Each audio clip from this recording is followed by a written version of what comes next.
Grabe, ang dami ng ginto na to. Paano ko kayo to mailalabas lahat? Nang walang nakakaalam na iba. Sa wakas, at eto na yung magpapaiba ng takbo ng buhay ko. At sana mabawi ko na si Rosa. Dahil sa mga ginto na to, oh. Sa pagkikita nating uli, mahal, kung Rosa, alam kong hindi muna ako ikakahiya. Dahil magiging mayaman na tayo, oh. Kailangan ko munang makalabas dito at kailangan ko yung tulong ng kaibigan kong si Bidok na mahakot tong lahat na ginto.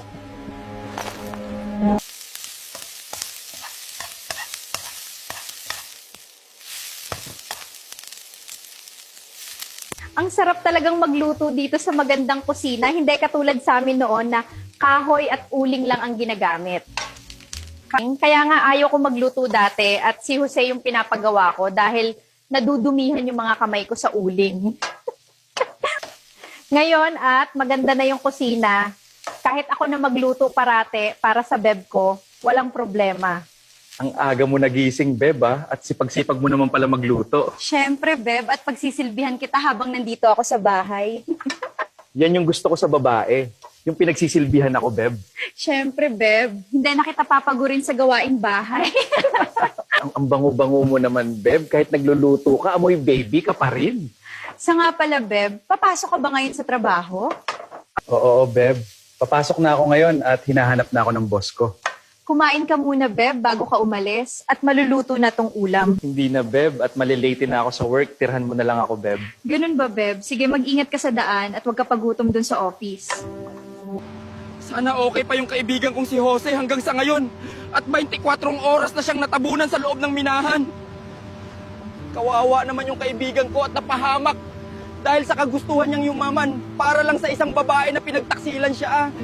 Kailangan ko maghukay sa daanan ng minahan para tulungang makalabas yung kaibigan ko, buhay man o patay na. Kailangan ko makahanap ng daanan para makalabas ako dito at makausap ko yung kaibigan kong si Bidok. Salamat, Panginoon, at binigyan mo ako ng lagusan para makalabas dito sa minahan. Sa wakas at makakalabas na rin ako.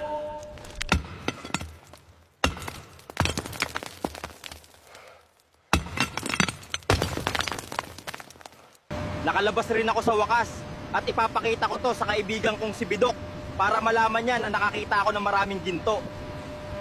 Alam ko mapagkakatiwalaan ko siya at hindi niya ipagsasabi sa iba yung natuklasan ko na maraming ginto sa loob. Bidok, sa atin lang tong dalawa. May nakita akong maraming ginto sa loob ng minahan. Paano ka nakalabas sa minahan, Jose, at mabuti ay buhay ka pa? Nadadaganan din ako ng mga bato sa loob, pero sa awa ng Diyos hindi ako napuruhan. Kahapon pa kami naguhukay ni engineer sa labasan ng minahan para mailigtas ka lang. Kailangan ko yung tulong mo, Bidok, na mailabas natin yung lahat ng ginto na walang makakaalam na iba. Paano yun natin magagawa, Jose?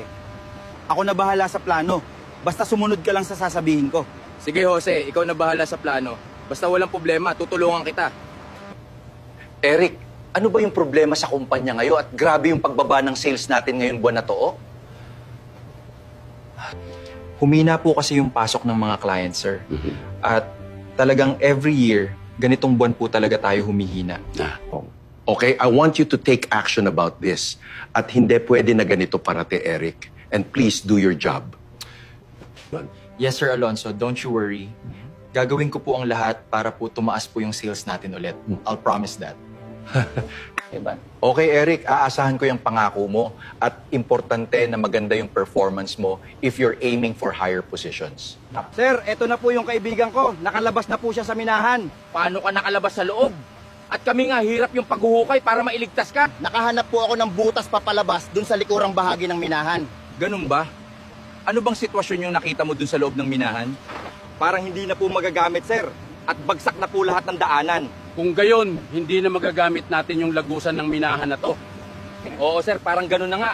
At maswerte nga na lang ako at hindi po ako napuruhan ng mga bato. Okay, sabihan nyo yung iba, nalilipat tayo ng ibang lugar at dun ulit maghuhukay. Ayos ba yung naging diskarte ko, Bidok? At naniwala naman kaya si engineer sa atin? Oo, Jose, grabe. Ang galing mo talaga dumiskarte at magsalita. Mamayang gabi, sisimulan na natin yung pagkuha ng mga ginto, Bidok. Sige, Jose. At maghahanda ako ng paglalagyan natin para hindi mahalata. Vivian, mukhang kailangan na nating baguhin yung plano natin at nakakahalata na si Sir Alonso. Ano po ba yung sinabi ni Sir Alonso sa'yo kanina, Sir Eric?